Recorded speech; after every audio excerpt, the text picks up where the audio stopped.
வணக்கம் சொந்தங்களே. இந்த உலகிலே சிரஞ்சீவியாக வாழுகின்ற 7 பேர், அதாவது சிரஞ்சீவி என்றால் சாகா வரம் பெற்றவர்கள்.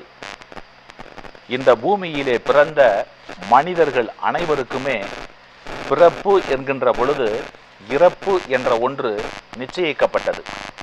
அப்படி இறப்பு எல்லாருக்குமே நிச்சயிக்கப்பட்டிருக்கிறது என்கின்ற பொழுது அந்த ஜனனம் மரணத்திற்கு இடையிலே ஒரு 7 பேருக்கு சிரஞ்சீவியாக வாழக்கூடிய ஒரு வாய்ப்பு கிடைத்திருக்கிறது.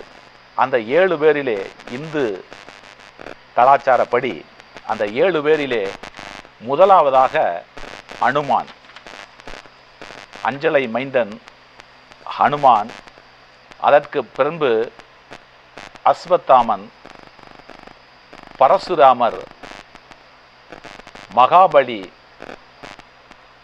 வேதவியாசர், விபீஷணர்,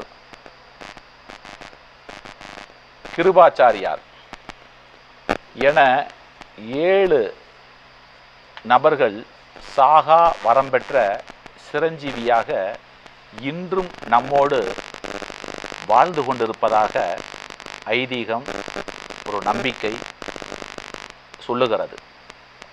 ஆக அவர்கள் ஒவ்வொருவரை பற்றியும் எதனால் எப்படி அவர்கள் சாகா வரம் பெற்றார்கள் என்பதை அடுத்த சந்திப்பிலே பார்க்கலாம். நன்றி, வணக்கம்.